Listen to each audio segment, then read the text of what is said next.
తెలంగాణలో మున్సిపల్ ఎన్నికల పోలింగ్ ముగిసింది. ఉదయం 7 గంటలకు ప్రారంభమైన పోలింగ్ సాయంత్రం 5 గంటల వరకు పోలింగ్ జరిగింది. 116 మున్సిపాలిటీలు 7 కార్పొరేషన్లలో పోలింగ్ జరిగింది.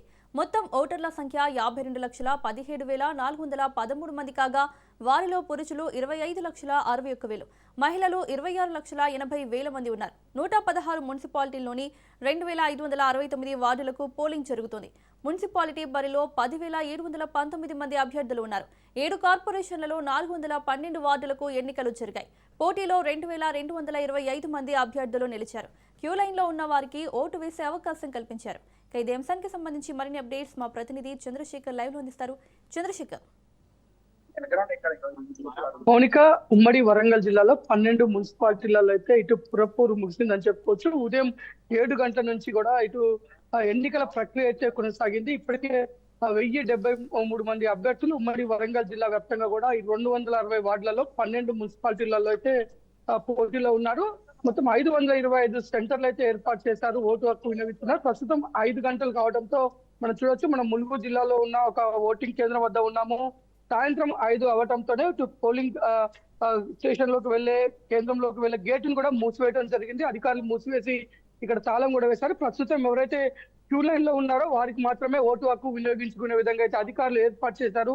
ఇటు ఓటు హక్కు వినియోగించిన తర్వాత ఓటు వేయటం ముగిసిన తర్వాత ఇటు బ్యాలెట్ బాక్స్ అయితే సీజ్ చేసి అక్కడ నుంచి స్ట్రాంగ్ రూమ్ లోకి తరలిస్తారు. ఇదే విషయం మనతో మాట్లాడడానికి ఇటు ములుగు అడిషనల్ ఎస్పీ సదానంద గౌడ్ గారు ఉన్నారు. తనతో మాట్లాడదాం. సార్, ఉదయం నుంచి ఎన్నికల హడావుడి జరుగుతుంది. ములుగులో మొదటిసారి ఇటు మున్సిపల్ ఎన్నికలు జరుగుతున్నాయి. ఇక్కడ ఏ విధంగా ఉంది సార్ ఏర్పాటు? ములుగు జిల్లా గౌరవ ఎస్పీ గారి ఆధ్వర్యంలో ప్రతి 4 రూట్ మొబైల్ పెట్టడం జరిగింది. దాని మన 20 స్టేషన్స్ ఉన్నాయి. ప్రతి స్కూల్లో, ప్రతి పోలింగ్ స్టేషన్ లో వాళ్ళు బందోబస్తు సస్పెండ్ గా పెట్టడం జరిగింది. అదే రూట్ మొబైల్ పెట్టడం జరిగింది. అదేవిధంగా పెట్రోలింగ్ పార్టీస్ పెట్టడం జరిగింది. ప్రతి దేశంలో నియమం చేసి ఎలాంటి అవాంఛనీయ సంఘటనలు శాంతంగా ఎలక్షన్ జరిగే విధంగా చేయడం జరిగింది. ఇప్పుడు 5 తర్వాత మీరు గేట్లు క్లోజ్ చేస్తారు. ఇప్పటికే కొందరు లోపల ఉన్నారు. అసలు ఇప్పుడు ఏ విధంగా ఉంటుంది? తర్వాత ఈ ఓటింగ్ ముగిసిన తర్వాత ఈ బాక్సులను ఎక్కడ తరలిస్తారు? ఇలాంటి ఏర్పాట్లు చేస్తారు. 5 గంటల లోపల ఎవరైతే ఓటర్స్ ఉంటారో వాళ్ళు చాలా లైన్ లో ఉంటారు. దాని ప్రకారం వాళ్ళకి ఇన్సైడ్ వేయడం జరుగుతుంది. మన గేట్ల మెయిన్ గేట్ ఎంటర్ కావాల్సిన ఇంపార్టెంట్.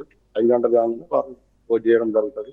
రిటర్నింగ్ ఆఫీస్ ప్రతి ఒక్క సెంటర్ ఉంటారో వాళ్ళందరూ ఆల్ గేట్స్ క్లోజ్ అయితే అయిపోయిన తర్వాత కన్సర్న్ ఆఫీసర్స్ ఏదైతే లోపల ఉంటారో వాళ్ళందరూ అవన్నీ ప్యాకింగ్ చేసి పోల్స్ ఎలక్షన్ అయిపోయిన తర్వాత బాక్సులు అన్నిటిని తీసుకుపోయి మన డిగ్రీ కాలేజీ దాంట్లో భద్రపరచడం జరుగుతుంది.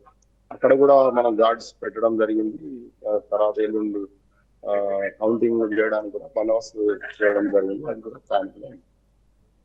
ఇది ఉమ్మడి వరంగల్ జిల్లా వ్యాప్తంగా అయితే ఇటు ఒక పక్క 5 తర్వాత అయితే మొత్తం పోలింగ్ కేంద్రాలకు సంబంధించిన గేట్లు అయితే క్లోజ్ చేశారు. ప్రస్తుతం క్యూ లైన్ లో ఉన్న వారికి మాత్రం ఓటు వేసే అవకాశం ఇస్తున్నారు. మనం చూసుకుంటే ఉమ్మడి వరంగల్ జిల్లాలో 12 మున్సిపాలిటీల పరిధిలో అయితే కొన్ని ప్లేస్ లో చెదురుమదురు ఘటనలు మినహా అయితే పోలింగ్ ప్రక్రియ అయితే ప్రశాంతంగా ముగిసిందని చెప్పుకోవచ్చు. ముఖ్యంగా మనం చూసుకుంటే ఇటు భూపాలపల్లి జిల్లాలో కొత్త ఓటర్లను ప్రలోభపెట్టడానికి భారీగా డబ్బులు పంచుతున్న వారిని కూడా పోలీసులు అదుపులోకి తీసుకోవడం జరిగింది. అంతకు మించి మహబూబాబాద్ మున్సిపాలిటీలోను ఇటు వర్ధనపేట మున్సిపాలిటీ పరిధిలో కొంత చెదురుమదురు ఘటనల తర్వాత మినహా అయితే మొత్తం ఉమ్మడి జిల్లా వ్యాప్తంగా అయితే పోలింగ్ ప్రక్రియ అయితే సజావుగానే సాగింది. ప్రస్తుతం క్యూ లైన్ లో ఉన్న వారిని మాత్రం ఓటు హక్కు వినియోగిస్తున్నారు.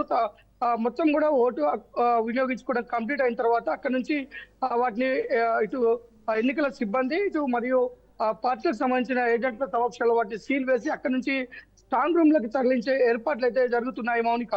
Right Chandrasekhar, thank you.